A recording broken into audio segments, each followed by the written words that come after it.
Ce message vous est présenté par l'Assemblée chrétienne Le Tabernacle. www.letabernacle.net. Et nous avons eu affaire aussi à parler de l'organisation de l'Église et des services dans l'Église, particulièrement des services concernant les anciens de l'Église. Vous vous souvenez de tout ça? J'espère que vous en est resté quelque chose. Parce qu'en fait, tout ça, c'est pour vous. C'est pas pour nous, c'est pour vous. C'est pour vous et ce que le Seigneur va en faire avec vous. Il faut bien que vous soyez au courant comment Dieu agit. Donc nous avons compris, en tout cas pour les anciens et les diacres, comment Dieu agit pour que quelqu'un soit nommé ancien, diacre dans l'Église. Les qualités que Dieu demande à la personne qui va être un peu le représentant de Dieu au milieu de ses frères. Et bien sûr, on a été interpellé par tout ce qu'on a entendu. Mais moi, ce soir, je veux revenir à quelque chose qui me semble être un peu confus chez les enfants de Dieu, quand on parle d'appel.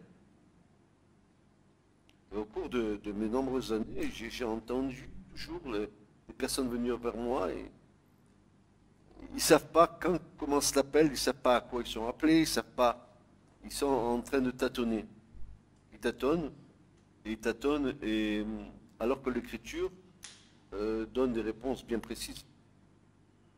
Donc ce soir, on va essayer de savoir un petit peu, de voir ensemble d'abord comment Jésus a fait, comment il a opéré pour appeler ses apôtres, ses disciples. C'est déjà un bon exemple que nous ayons l'exemple du Maître pour que nous puissions comprendre comment Jésus a opéré dans l'appel des disciples. Je voudrais déjà vous dire que il y a des différences dans l'appel. Il y a une différence entre l'appel au salut, comme il y a une différence entre l'appel au service, comme il y a encore une différence dans l'appel pour entrer dans l'élection. Et c'est parce que beaucoup ne sont pas au clair de cela que, dans leur désir de servir Dieu, ils ne savent pas trop où se situer dans l'appel. Ça, c'est important. Alors, comme nous avons le modèle divin, le Christ, nous allons voir comment Jésus a procédé pour que nous procédions comme il l'a fait. C'est simple.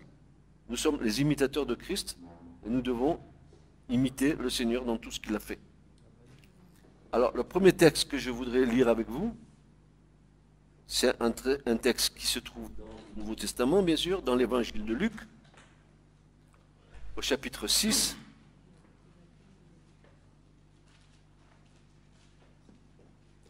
Luc, chapitre 6, et versets 12 à 16.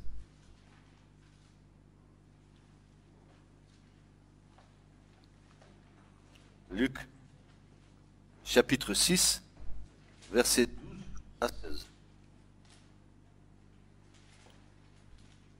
Il est dit dans ce texte, « Or, il arriva en ces jours-là qu'il s'en alla sur une montagne pour prier. » Il, c'est Jésus, bien sûr. Il passa toute la nuit à prier Dieu.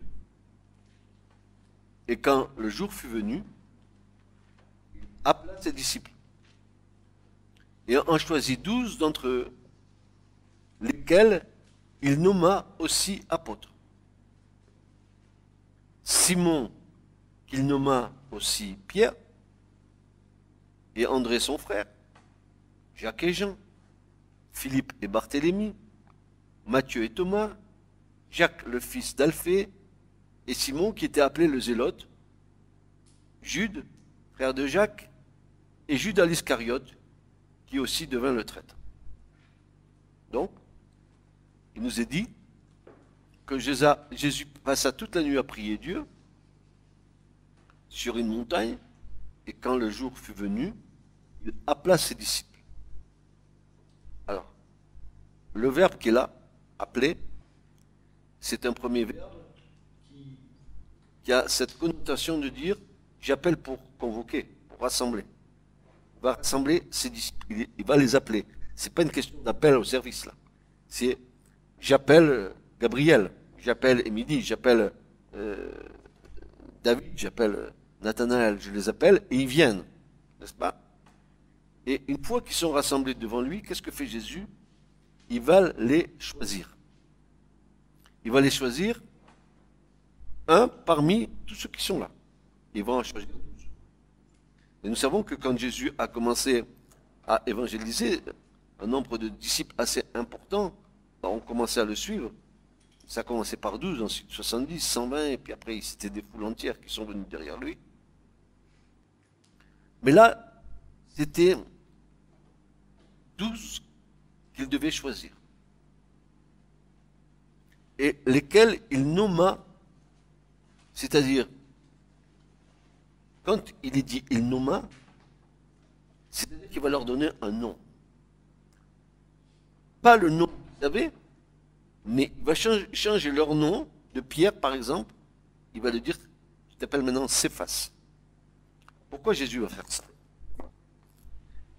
Il faut bien que nous comprenions que dans le contexte dans lequel Jésus opérait, les 12 tribus d'Israël n'existaient plus. Ça fait longtemps qu'elles étaient éparpillées, dispersées. Éphraïm, par exemple, s'était séparé des 2 tribus de Benjamin et de Juda qui étaient restées dans le sud. Éphraïm était monté vers le nord avec 10 tribus. Ils avaient fait leur culte à eux, un culte d'ailleurs où ils adoraient le veau d'or, où ils avaient fait une sacrificature différente de celle de Jérusalem, du temple. Donc il y avait eu séparation. Et les 12 tribus n'existaient plus en tant que 12 tribus. Elles avaient été dispersées, elles avaient été déportées, et quand Jésus arrive sur la scène d'Israël, les tribus en tant que telles n'existaient plus. Mais les gens, eux, continuent et appartenir à telle ou telle tribu. Mais les tribus en tant que tribus, en tant qu'entité, n'existaient plus. Alors, qu'est-ce que va faire Jésus? Puisqu'Israël, sur le plan des 12 tribus, sur le plan physique, les 12 tribus n'existaient plus, Jésus va reconstituer l'Israël, maintenant spirituel. Il va faire en sorte de reconstituer une Israël qui n'existe plus, mais que lui va maintenant former au travers de 12 disciples qui vont être les 12 disciples qui vont représenter les 12 tribus d'Israël. Alors, est-ce qu'il les a appelés comme ça?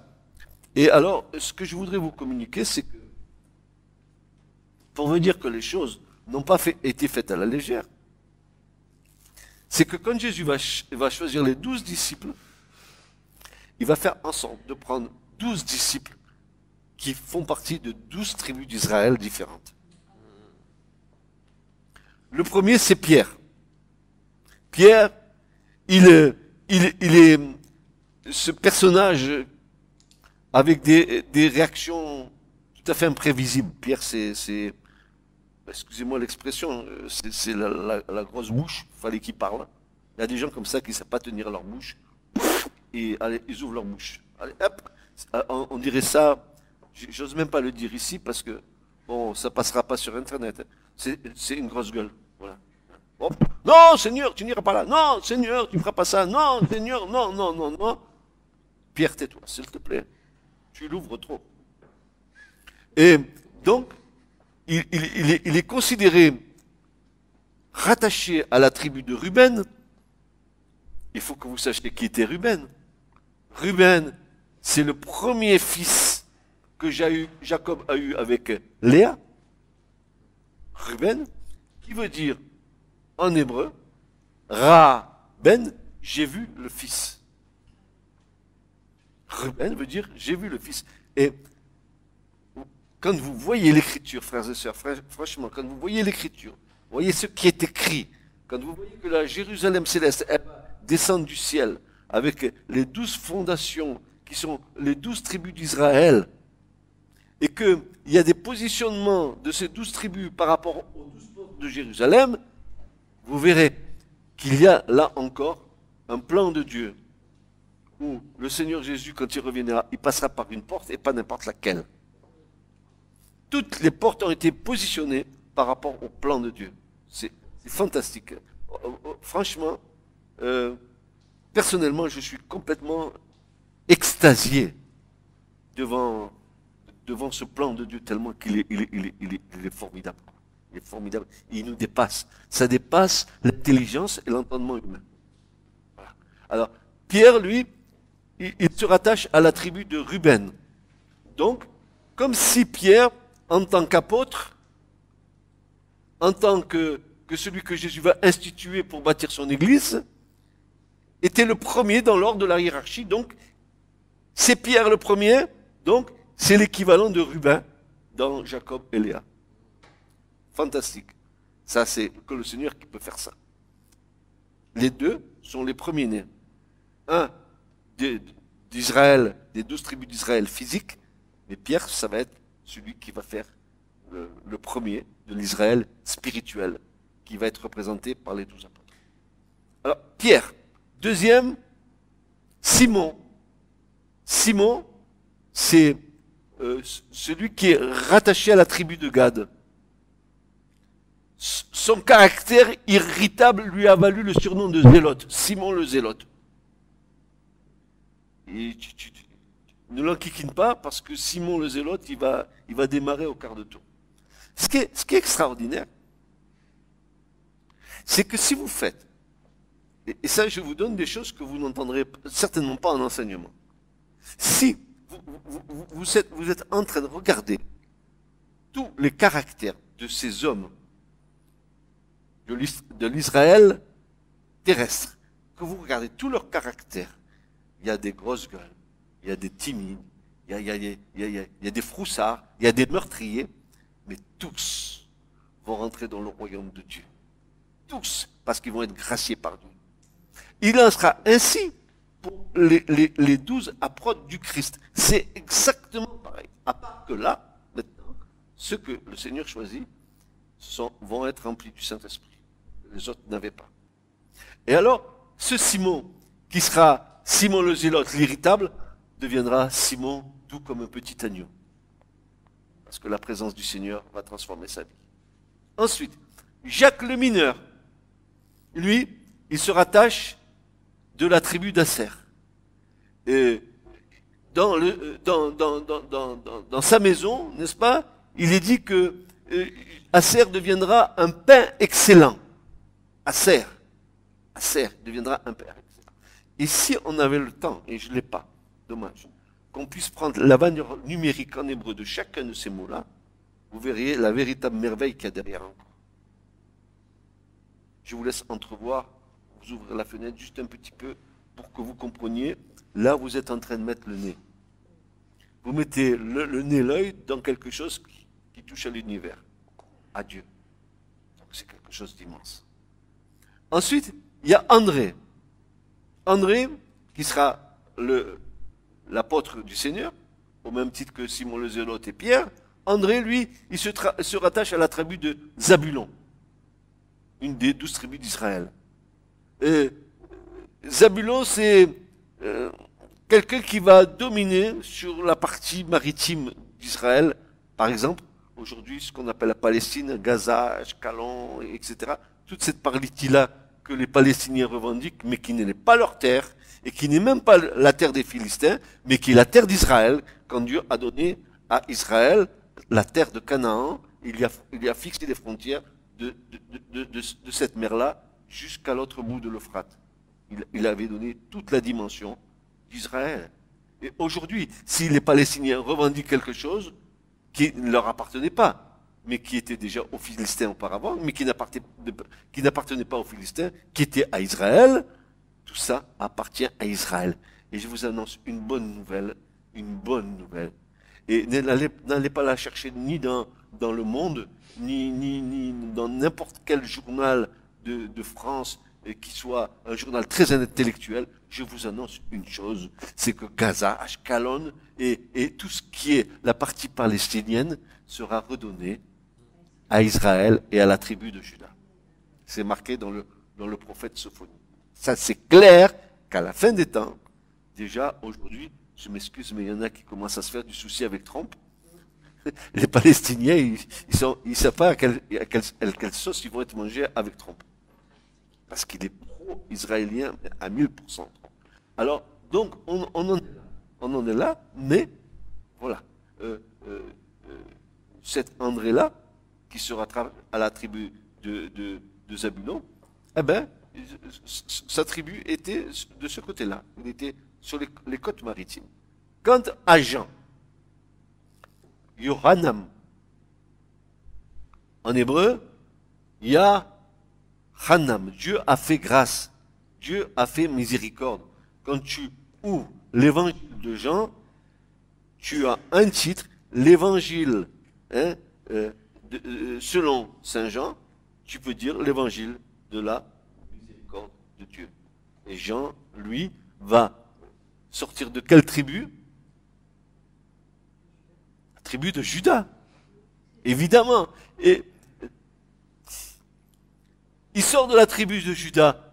D'où sort Jésus? De quelle tribu? Le lion de la tribu de Juda. Pardon?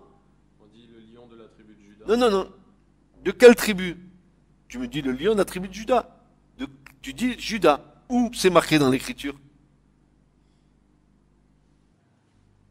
On peut répéter les choses. Mais il faut avoir la certitude de ce qu'on dit. Non, non, non, non. Jamais de la vie.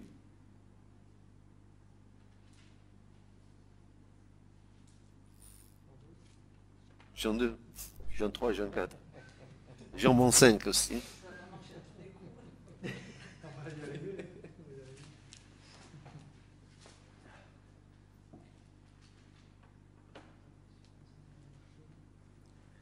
Alors, mes amis, vous ouvrez l'Épître aux Hébreux, s'il vous plaît.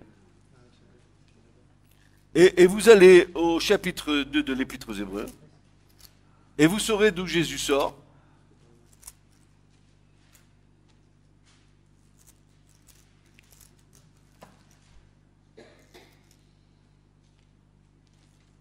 Non, pardonnez-moi.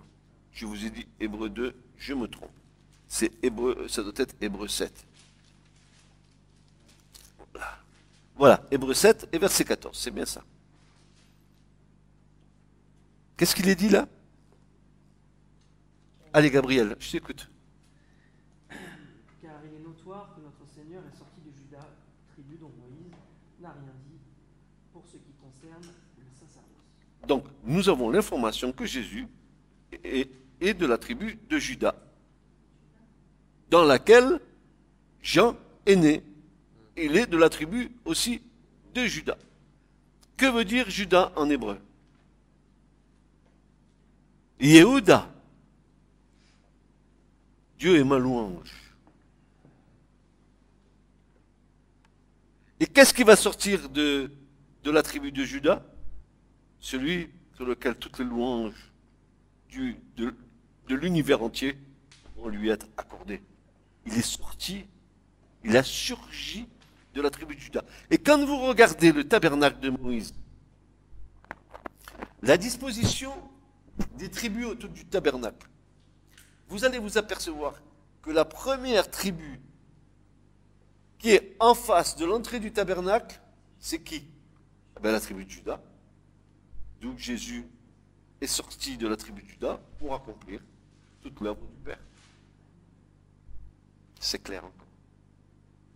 Donc, nous avons là ici Jean, Yohanam, Dieu a fait grâce, Dieu a fait miséricorde.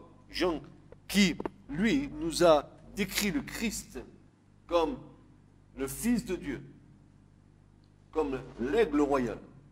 Jean, son évangile est particulier. Il diffère des trois autres évangiles, mais il nous montre la divinité de Jésus. La tribu de Juda est la tribu mystique de David. Pourquoi? Parce que David était le père de Jésus dans la foi. Quand on parle du Messie, il est notoire que le Messie va sortir de David. Le roi excellent, l'homme selon le cœur de Dieu, c'est David. Et c'est de là que Jésus va sortir de David, mais de la tribu de Juda. Et là, sans doute le fait que Jean est le disciple bien-aimé de Jésus. Je ne sais pas si vous avez compris l'attitude de Jean qui suivait le Seigneur partout où il allait, qui était un jeune homme de 16 ans, pas plus, et qui a suivi Jésus partout où il allait, étant bien entendu qu'il le connaissait puisqu'il était de sa tribu, que Jésus habitait Nazareth, qui était près de la mer de Galilée, du lac de Tibériade, lequel lac avait une vie, une activité d'ordre de pêche, parce que ça abondait en poissons, et que tous les gamins du tour du lac se connaissaient. Vous croyez que quand Jésus est venu appeler Pierre, que Jésus ne connaissait pas Pierre? Vous croyez que quand Jésus est venu appeler Jean, que Jésus ne connaissait pas Jean, si ça avait été un étranger, il ne l'aurait pas suivi à Christ. Mais il le connaissait. Pourquoi? Parce que non seulement il le connaissait au travers de la vie qui était autour du lac, mais souvenez-vous que l'Éternel avait dit que 3 fois par an, tout mâle devrait se présenter au temple à Jérusalem. Et qu'il y avait cette grande migration qui faisait que 3 fois par an, tous les hommes montaient à Jérusalem pour aller adorer Dieu dans le temple. Et que les gens du tour du lac montèrent ensemble à Jérusalem. C'est pour ça qu'à un moment donné, dans la grande foule, quand Jésus monte à l'âge de 12 ans au temple, qu'il y avait une telle transhumance de gens, des millions de personnes qui venaient sacrifier pour la Pâque, qu'à un moment donné, Marie, elle le perd. Elle le perd dans cette foule. Et qu'au bout de 3 jours, elle s'aperçoit que Jésus n'est pas là. Mais pourquoi elle s'aperçoit qu'au bout de 3 jours? Parce que c'était la coutume que les enfants restaient dans les familles. Ils étaient hébergés. C'était comme ça. À l'époque, on confiait ses enfants à ses amis qu'on connaissait. Et c'était monnaie courante qu'un enfant reste 2 jours hors de la maison, mais dans une autre maison. Il était accueilli. Mais au bout de 3 jours, Marie, elle ne le trouve pas. Elle commence à se faire du souci. Mais où est passé Jésus? Mais où est-il passé Jésus? Elle fait demi-tour, elle remonte à Jérusalem, elle va au temple. Et où était Jésus? 12 ans. Jésus, il était sous le portique de Salomon. Qu'est-ce qu'il faisait là-bas, Jésus? Qu'est-ce qu'il faisait là-bas? Eh bien là-bas, sous le portique de Salomon, il y avait les 2 plus grands maîtres de tout Israël, de toute l'histoire d'Israël. Tu avais Hillel, le sage, et tu avais Shammai, l'autre grand sage d'Israël. Et ils venaient sous le porche, et tous les gens étaient autour d'eux, et ils discutaient de la parole. Et voilà Jésus qui arrive. Il commence à leur parler, et les paroles qu'il va leur dire, ça va les transporter. Il était, lui, à l'âge de 12 ans, en train d'enseigner les sages d'Israël, et il va dire à Marie, quand elle est bien là, elle va dire, il faut bien que je m'occupe des affaires de mon père. Je suis dans sa maison ici, le temple. Je m'occupe des affaires de mon père. 12 ans. Et tous ces grands maîtres qui avaient un puits de science inégalé. Alors, attendez, je vais vous raconter une petite histoire. Vous allez voir que c'est rigolo. Non, pas rigolo. C'est tellement beau. Hillel, qui était le sage d'Israël, qui enseignait ses disciples. Il avait des milliers de disciples. Pas des centaines, pas des dizaines. Des milliers de disciples. Il enseignait Dieu amour. Alors que Shammai, à côté, lui, il enseignait Dieu justice. Donc, ça s'affrontait un peu. Dans leur théologie. Mais qui était ce Hillel que Jésus interpelle en lui donnant tous les renseignements du royaume de Dieu? Hillel, c'était le père de qui? Regardez bien l'écriture. De Simon. Simon, qui est ce Simon? Simon le juste. Ben, ce Simon qui était dans le temple, et quand Marie est venue avec Jésus pour le présenter, elle le présente à ce Simon-là, qui était le fils de Hillel, que lui, Jésus verrait 12 ans plus tard, sous le portique. Ah, attends, tu vois, Tu vois, il y a rien, il y a rien qui soit un hasard. Et ce Simon, il a dans les bras, il dit, mes yeux ont vu le salut, maintenant je peux mourir. Mais c'est pas fini. L'histoire, elle n'est pas finie. Ce même Siméon qui tient Jésus dans ses mains, c'était le père de qui? Ben de Gamaliel. Et qui est Gamaliel? Ben celui qui instruit Paul, qu'on va retrouver un peu plus tard. Quelle histoire, mes amis. Mais ça, c'est la main de Dieu, ça. Tu comprends comment Dieu, il place là les hommes où il faut. C'est pour ça que si Dieu t'appelle et te met dans un endroit, t'inquiète pas, il t'a mis au bon endroit.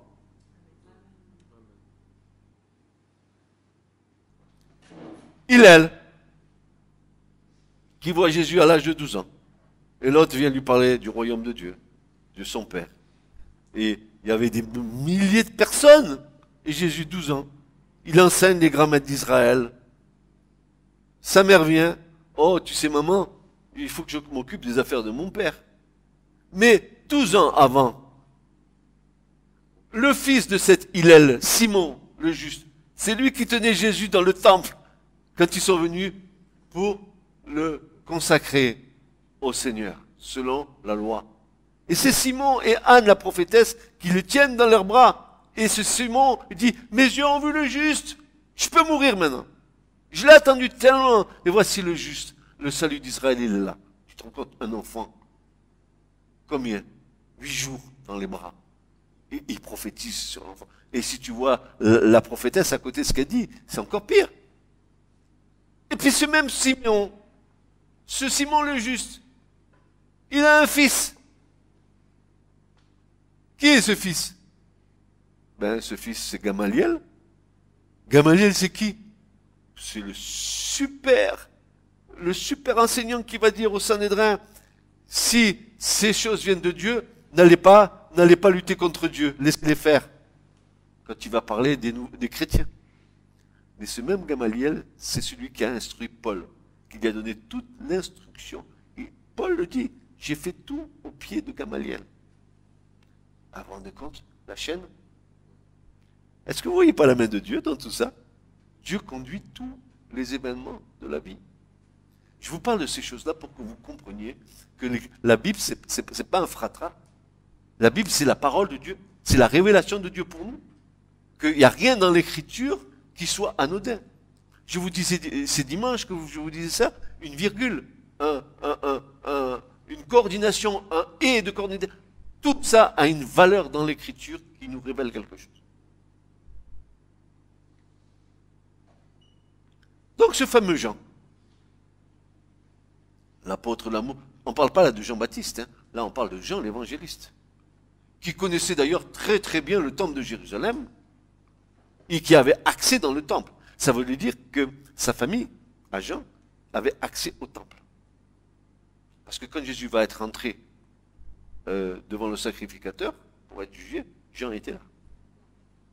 Alors, Jean, c'est celui qui connaît Jésus et qui l'a le mieux connu. C'est celui qui, pendant la Sainte Seine, au moment où Jésus va instituer la Sainte Seine, était couché sur le sein de Jésus. Et je vous disais dimanche, je ne sais pas, un certain dimanche, je vous disais, quelle chose extraordinaire que Jean a vécu, entendre battre le cœur de Jésus. Le cœur d'amour. Il a entendu battre le cœur du Christ. Imaginez la proximité qu'il y avait. Alors il y avait ce Jean. C'est d'ailleurs lui qui, dans l'Israël spirituel, va représenter la tribu de Juda. Puis il y aura Philippe. Philippe, qui sera de la tribu de Nephtali. Puis il y aura Matthieu, l'apôtre Matthieu. Vous savez, le Lévite, celui qui détournait un petit peu l'argent des impôts. Et que Jésus va gentiment reprendre, qui va se convertir, qui va donner sa vie à Christ, n'est-ce pas? Matthieu, lui, il se rattache à la tribu de Dan. Et puis il y a Thomas. Thomas, si je vois pas, je crois pas, hein. Il est ressuscité? Non. Moi, si je vois pas, je crois pas. Et Jésus, le lendemain, il dit, viens, Thomas, viens. Mets tes doigts là. Mets tes doigts là. Et l'autre tombe à genoux. Mon Seigneur et mon Dieu. C'est parce que tu as vu que tu as cru. Et Jésus va lui répondre, bienheureux ceux qui ont cru sans avoir vu. C'est ça la foi. Puis Jacques. Jacques, c'est c'est le Jacques que vous connaissez. Hein, c'est un peu le lévite. Ah, Jacques, la langue, c'est un petit membre. Qu'est-ce qu'il va pas nous dire, Jacques? Jacques, il y en a qui disent c'est un bastonneur, Jacques. Mais non, Jacques n'est pas un bastonneur. Jacques, c'est un lévite. Qui est un lévite? C'est ceux qui servent Dieu dans le temple. Intègres. Ils sont prêts à dégainer l'épée, à passer toute leur famille par le fil de l'épée pour l'éternel.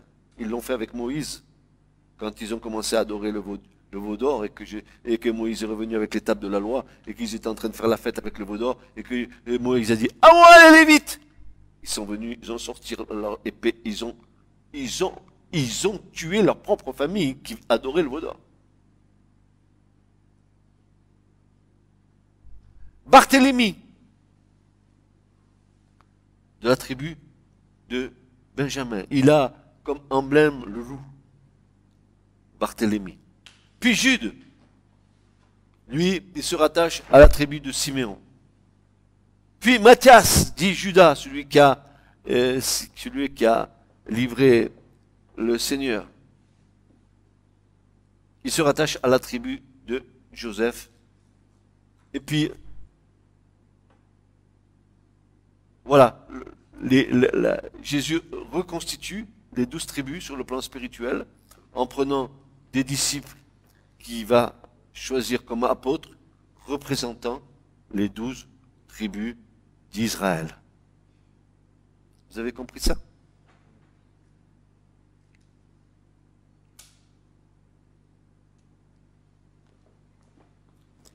Il les choisit.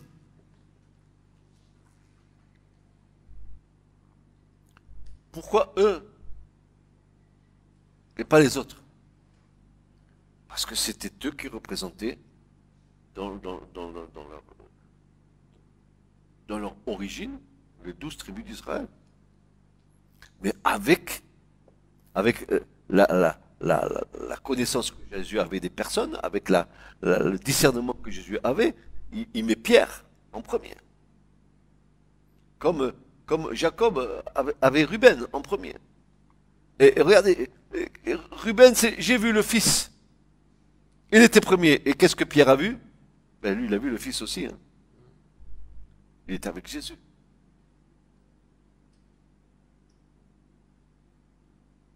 Et je me dis, quand je regarde l'Écriture, et vous devez vous poser les mêmes questions que moi, je vois que le Seigneur n'a fait exception de personne.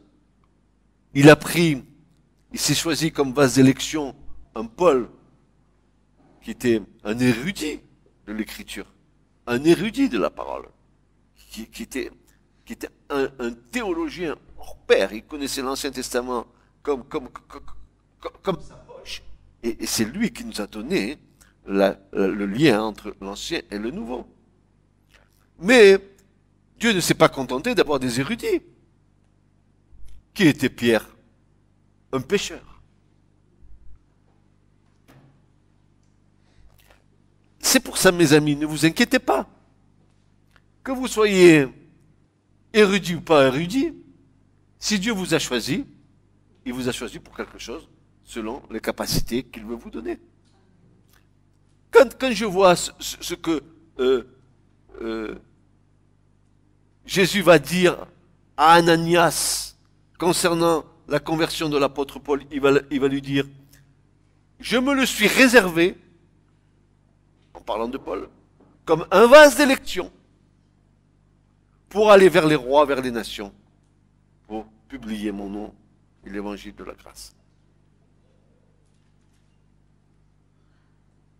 Il a choisi. Mais Dieu a choisi Paul parce que Paul avait été formé par Gamaliel. Il l'a pas choisi comme ça. Et Paul, il avait toutes les capacités. Il avait toute la spiritualité nécessaire, n'est-ce pas, pour nous entraîner et nous faire la liaison tellement belle entre l'ancien et le nouveau, en nous disant, mais attention, ils ne sont pas séparés, ils sont liés l'un à l'autre.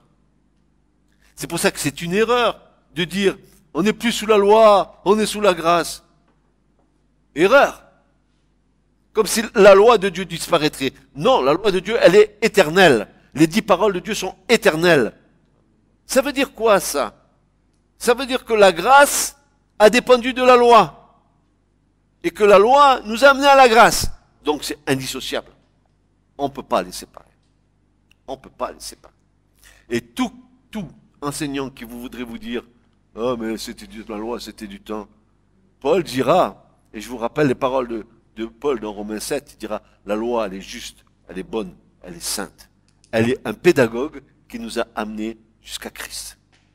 Qui nous a conduits à Christ. Vous comprenez tout ça? Bon, hein? Il choisit 12, mais il les a pas choisis en disant, oh, tu as une bonne tête, je te prends, tiens. Oh, tiens, t'es sympa, je te prends.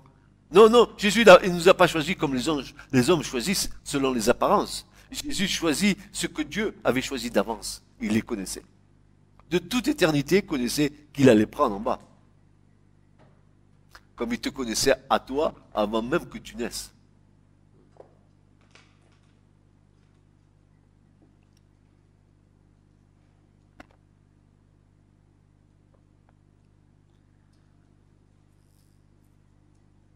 Matthieu 4, 22.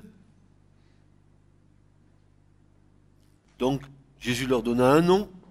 Vous avez bien vu que de Simon, c'est passé à Pierre, et de Céphas, etc., etc. Il a changé.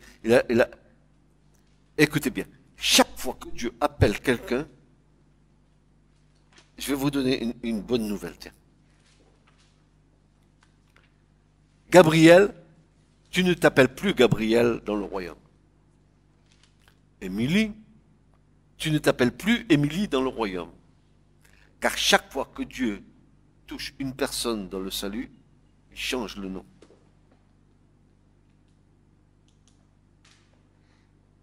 Et l'Apocalypse, c'est clair. Quand nous allons venir à table, nous mettre à la table du royaume pour le festin, il y aura un caillou blanc sur lequel est marqué un nom que nul ne connaît si ce n'est celui qui le lit. Hop! J'ai un nouveau nom. J'ai un nouveau nom. Vous avez un nouveau nom que Dieu a préparé d'avance pour nous. On est vraiment dans une grâce surabondante.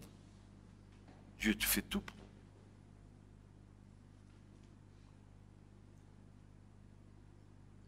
Alors peut-être tu aimes bien ton prénom Émilie ou Francis, que tu chéris ton prénom, mais c'est que dalle ça. C'est d'un nom de la terre, ça c'est.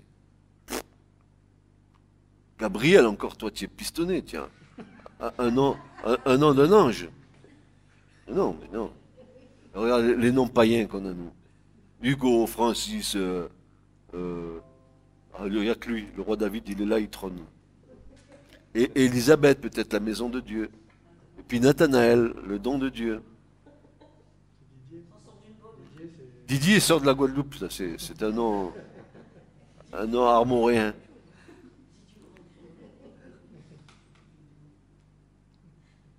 Matthieu 4, 22. Matthieu 4, 21 et 22.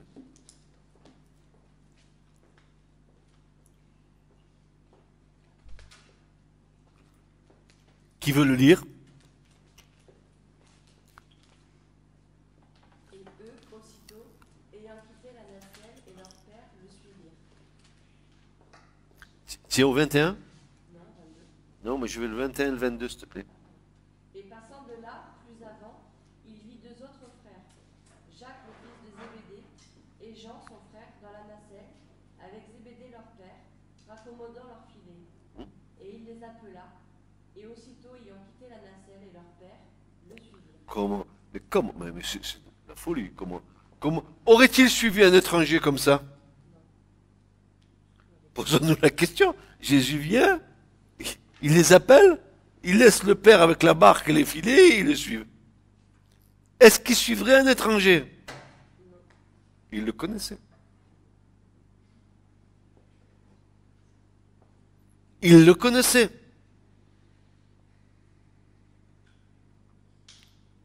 Jamais ces hommes auraient suivi des étrangers. Jamais. Mais ils connaissaient Jésus. Ils l'ont vu vivre.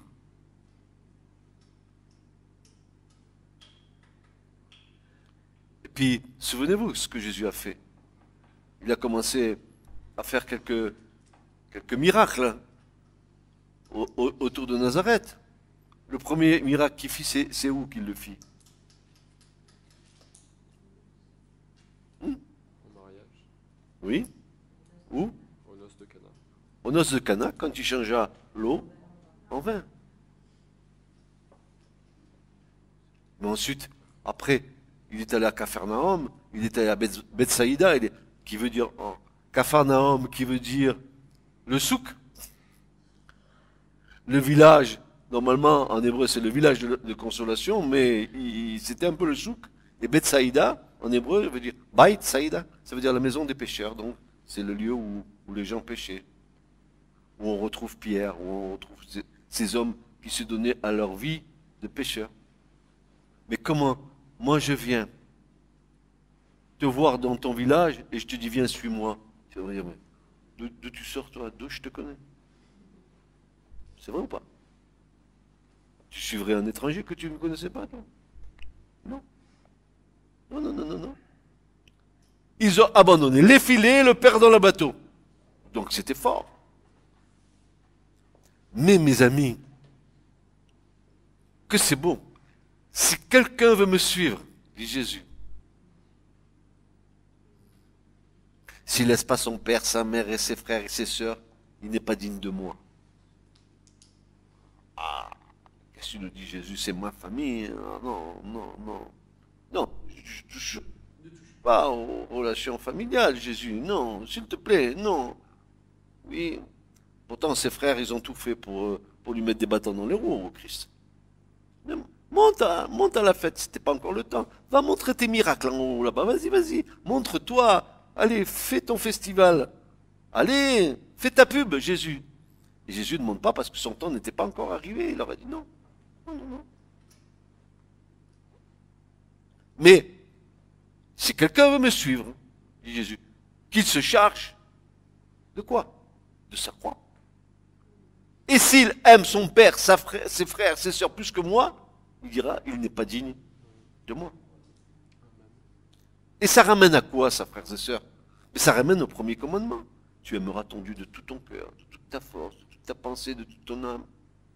Mais vous croyez, parce qu'on aime Dieu plus que sa propre famille, que Dieu est assez ingrat pour nous priver des relations humaines?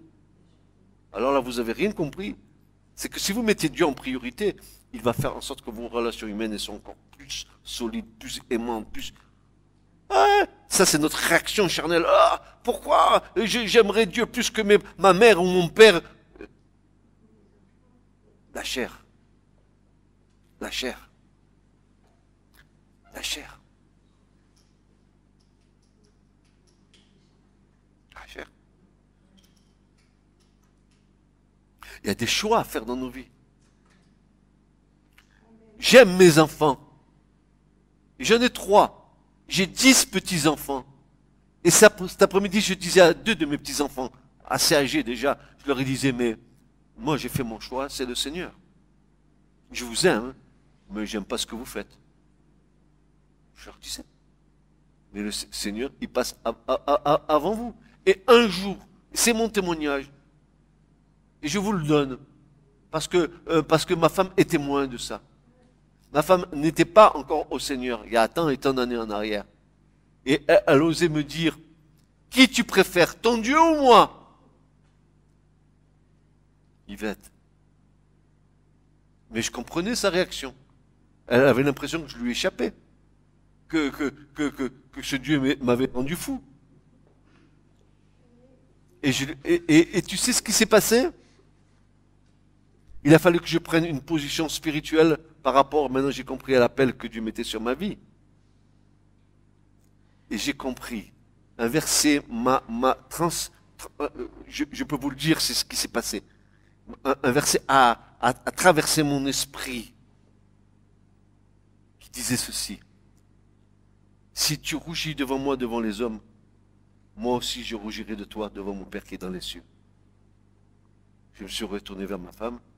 J'ai dit, chérie, c'est pas que je t'aime pas, mais j'aime Dieu plus que toi. J'ai dit ça à ma femme.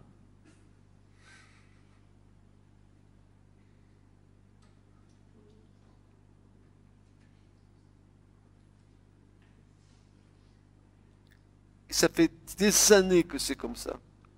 Mais dites à ma femme qui elle aime plus, si c'est moi ou c'est Dieu, vous allez entendre sa réponse.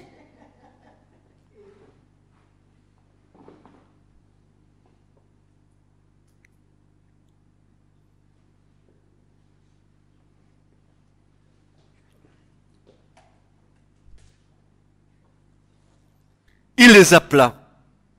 Et quand il les appelle à ses disciples, il est là, hein, Jacques, Jean, fils de Zébédée. Ils sont là, ils le connaissent, il les appelle.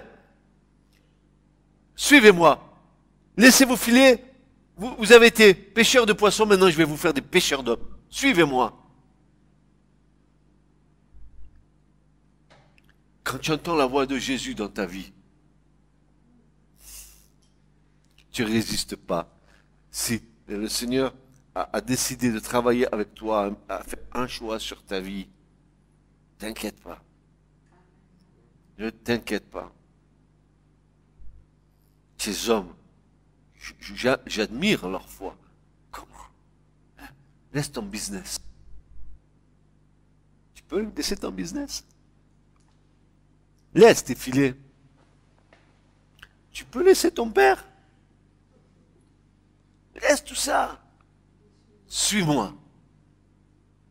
Mais un jour, Pierre, il a dit, mais Seigneur, nous avons tout abandonné pour toi. Tout donné pour toi. Et Jésus va leur répondre, déjà, vous allez recevoir au centuple ici sur la terre, et en prime la vie éternelle. Et c'est ce qui s'est passé. Mais, notre foi, elle est où? Notre foi, c'est je me garantis des choses. Je veux ériger un tas de sécurité autour de moi pour que, j'ai pas trop à demander au Seigneur de me bénir, mais quand j'en ai vraiment besoin, bénis-moi!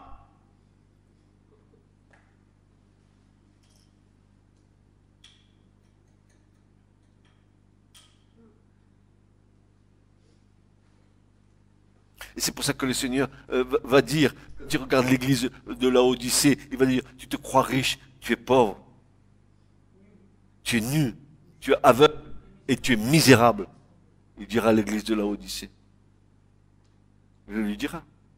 Et je te conseille d'acheter chez moi de l'or pur, épuré par le feu. De te revêtir d'une tunique blanche, qui est le symbole de la justice de Dieu. Il appelle l'Église à sortir de son marasme et de venir à la lumière du Seigneur. Il va dire, ce que je te reproche à toi, c'est que tu sois ni froid, ni bouillant, mais que tu es tiédasse. Tu es tiède. J'exerce la foi juste pour me rassurer. J'exerce la foi juste pour dire je suis avec Dieu et peut-être que Dieu c'est vrai et que en fait ça va marcher. Attention, c'est pas ça. Un cœur à cœur. Où tu l'as rencontré dans son amour, ou tu l'as pas rencontré, c'est pas la peine que tu tournes en rond.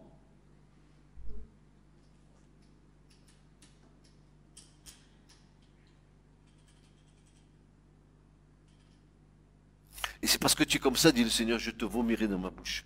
Parce que tu es tiède. Il n'y a rien de pire qu'un chrétien qui est tiède, qui vient juste pour se rassurer tous les dimanches au culte, pour entendre la belle louange, entendre le vieux pasteur prêcher une bonne prédication. Ah, que c'était bien aujourd'hui, oh là là, mais je prends un ticket, je m'en vais au cinéma, c'est pareil. Oh, qu'il était beau le film aujourd'hui, c'est tout à fait pareil.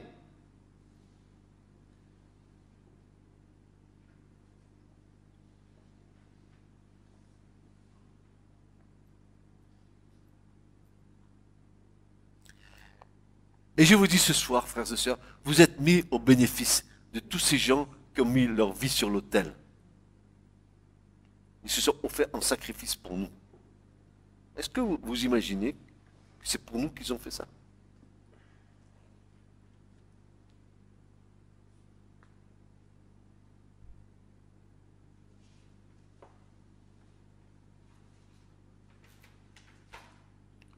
Je vais vite, je vais doucement, hein. Je sais pas ce que, où je vais m'arrêter.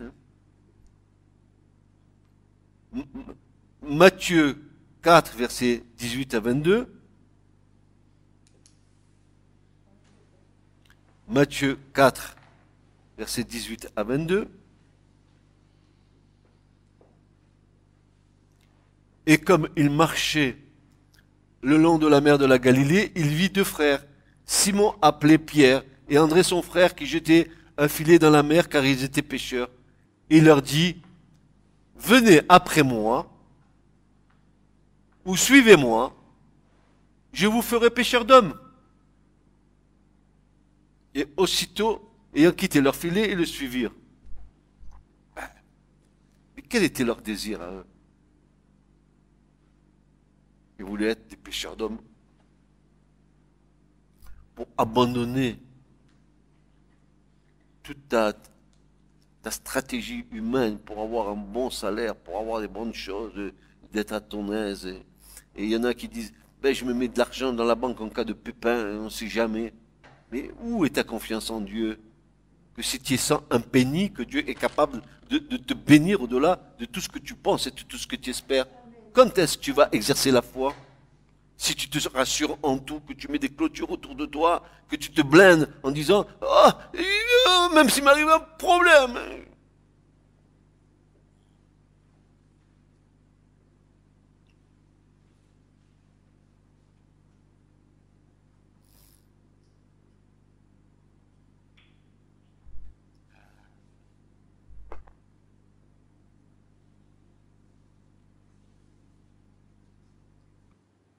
Suivez-moi, venez après moi, je vous ferai pêcheurs d'hommes.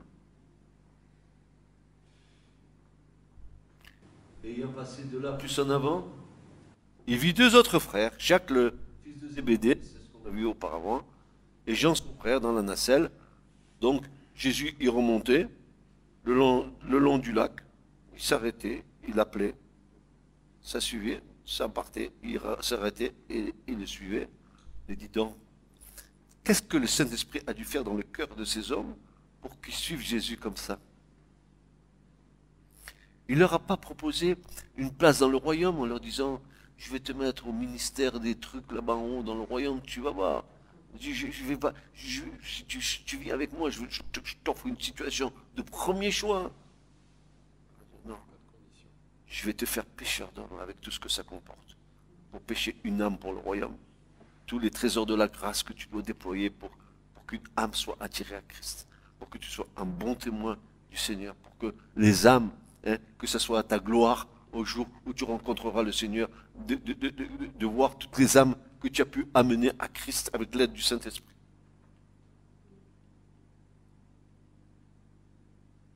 Nous ne sommes pas des consommateurs de la foi, nous sommes les acteurs de la foi.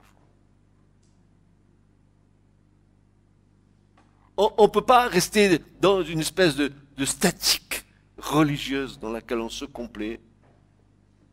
Il y a des gens qui... Je l'ai connu au cours de mes 40 ans de service au Seigneur. Il y a des gens qui se font plaisir dans l'intellect avec les choses de la Bible. Ils se font plaisir avec, ils y trouvent une certaine jouissance, mais il faut encore que cette jouissance se traduise par une mise en action. Il ne suffit pas de connaître. Il suffit de vivre.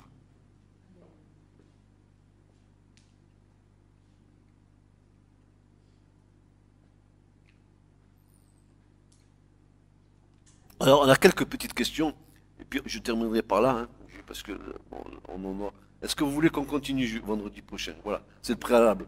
Est-ce que ça vous intéresse? Si ça vous intéresse, nous continuons. Moi, je suis prêt à continuer.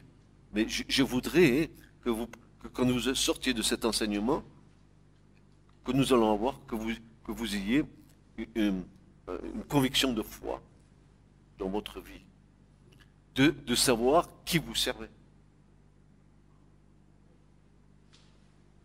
Et vous servez le Seigneur de tous les seigneurs, le roi de tous les rois, le roi de l'univers. Vous servez celui qui bientôt nous verrons. Il nous l'a promis, il n'est pas menteur. Regardez tout ce qu'il a fait. Je ressusciterai, il est ressuscité.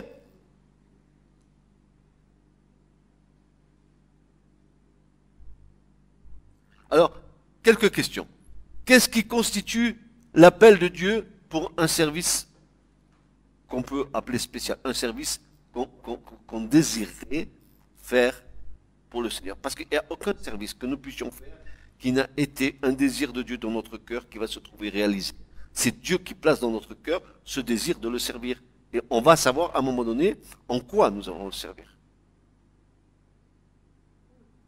Est-ce que le service et l'appel de Dieu pour un service, c'est parce qu'il y a besoin de quelque chose dans l'Église? Le besoin ne constitue pas nécessairement l'appel. Le besoin urgent d'ouvriers dans tous les pays est évident, mais il ne constitue pas pour autant l'appel. Je répète, le besoin qu'il peut avoir ne constitue pas, c'est pas parce qu'il y a un besoin que ça c'est Dieu t'appelle à combler ce besoin. Le besoin urgent d'ouvriers dans tous les pays est évident, mais il ne constitue pas pour autant l'appel. Deuxièmement, l'opportunité n'est pas l'appel. Il y a 1000 occasions autour de nous de servir le Seigneur, mais cela ne constitue pas pour autant l'appel. Par exemple, quand tu parles de pelle, on peut parler aussi de pioche. L'appel, il y a 1000 occasions dans l'église de faire des choses, de balayer, de laver le parterre, d'entretenir le matériel qui t'est confié. C'est pas pour autant que ça justifie un appel spécifique. Tu fais parce que tu sais ce qui se passe.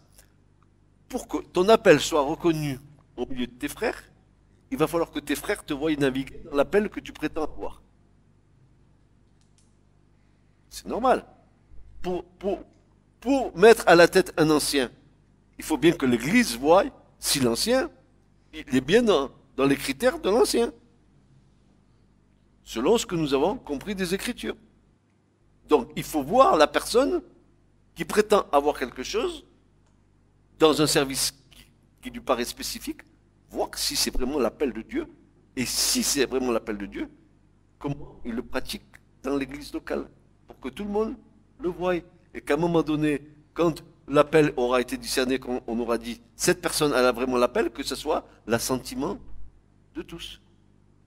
Ça ne peut pas être autrement.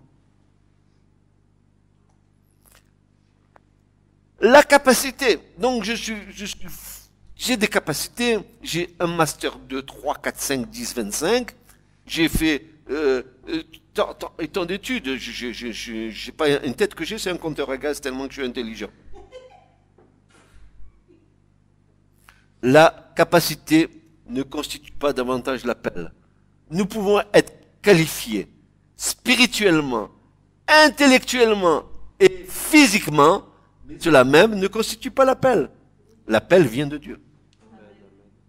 On va voir. C'est bien de se poser les bonnes questions. Alors, l'invitation. Il y a un prophète qui passe dans l'église et qui vient vers toi et dit, Dieu t'appelle assis ami à l'autre. Toi, qu'est-ce qu'il met le prophète? Ça y est, je suis appelé, je m'en vais dans l'appel. Et je ne consulte ni la chair ni le sang, mais je perds tête baissée, je suis sûr que j'étais appelé de Dieu. Erreur. Écoutez. L'invitation n'est pas non plus nécessairement l'appel. Quelque Élie peut bien venir à vous, mais encore devons-nous être sûrs que son invitation soit vraiment la voix de Dieu s'adressant à nous. Le désir. Ah, je désire servir Dieu. Je désire. Le désir de servir n'est pas non plus l'appel. Nous pouvons ressentir un désir intense de nous engager au service de Dieu, mais prenons garde de ne pas nous mettre en route avant d'avoir reçu l'ordre de marche.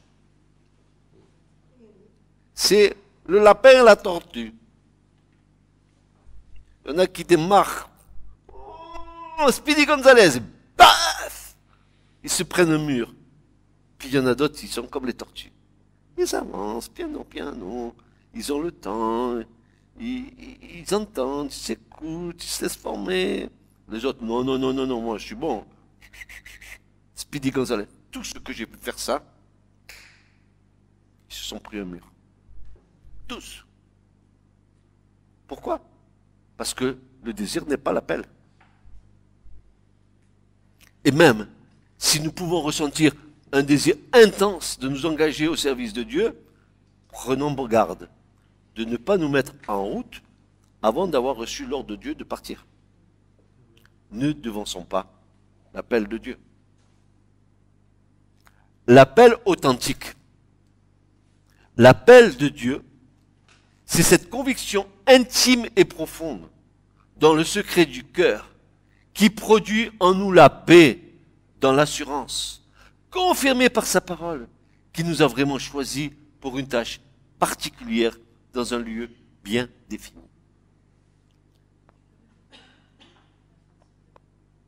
L'appel authentique, l'appel de Dieu, c'est cette conviction intime et profonde dans le secret du cœur, qui produit en nous la paix dans l'assurance, confirmée par sa parole, qui nous a vraiment choisis pour une tâche particulière dans un lieu bien défini. Tout désir, c'est un désir qui viendra de Dieu, que Dieu aura créé dans ton cœur pour qu'à un moment donné, il puisse s'exprimer. Mais autant fixé par Dieu. Donc, dans les prochaines rencontres que nous aurons quelques réponses à certaines questions. Par exemple, quand Dieu appelle un homme à son service, il a le soin de l'équiper avant. Tu ne peux pas dire que tu vas servir Dieu si Dieu ne t'a pas formé pour ce service. C'est logique, n'est-ce pas? Même dans le monde, c'est comme ça. Tu ne serviras jamais Dieu avec ta bonne volonté. Il faut que le fruit de ton appel à un moment donné, doit apparaître dans le fait que ce fruit-là, c'est bien Dieu qui l'a fait naître en toi, parce que c'est lui qui t'a préparé et c'est lui qui t'a appelé pour exercer ça. Tu ne peux pas faire autrement.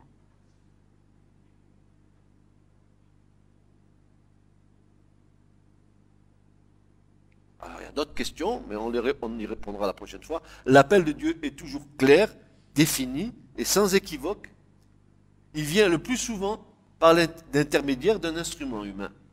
L'appel de Dieu nous vient le plus souvent au moment où nous accomplissons fidèlement notre tâche présente. Dieu aime les gens fidèles. Parce que Dieu est fidèle. Et si tu es fidèle dans les choses que tu fais pour Dieu, Dieu il va te confier de grandes. Et si tu es fidèle dans les petites choses, Dieu t'en confiera de grandes.